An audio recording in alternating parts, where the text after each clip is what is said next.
Mon intervention était de faire part de toute la difficulté, évidemment actuelle pour les artistes, les acteurs culturels, dans une incapacité quasiment totale de pouvoir être en contact avec le public, qui est quand même évidemment la quintessence, en tout cas l'objet même de nos fonctions, c'est-à-dire être force de lien avec le public, force effectivement d'expérience culturelle, quelle qu'elle soit.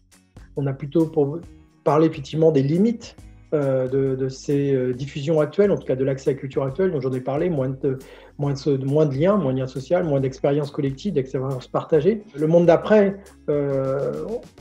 il est évidemment avec ses dimensions que la culture, mais pas que la culture, mais là, effectivement, en l'occurrence, la culture est évidemment fondamentale dans cette notion que une société, avant tout, c'est du lien social, c'est du lien, de l'échange, du contact, du partage. Et pour finir, la culture, on revenait évidemment à ça, et que le monde d'après ne pouvait pas s'envisager sans cette partie-là.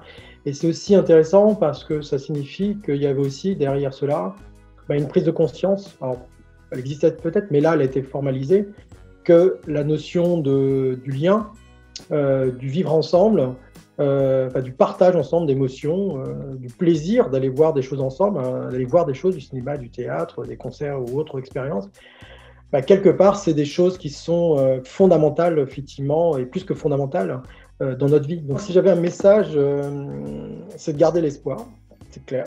C'est-à-dire que l'humain, la société, en tout cas, a toujours su s'adapter, trouver des solutions. Le grand terme à la mode actuellement, c'est la résilience. Quelque part, cette pandémie nous oblige à réfléchir à notre vie, à nos engagements, à ce que vous voulez faire. Donc c'est assez intéressant aussi de se dire qu'en bousculant ce quotidien, si on peut en tirer quelque chose de positif, c'est de se dire que ça nous oblige à être peut-être encore plus acteurs et conscients de notre vie et faire des vrais choix. Et ça, je trouve que c'est aussi quelque chose qui est intéressant comme démarche.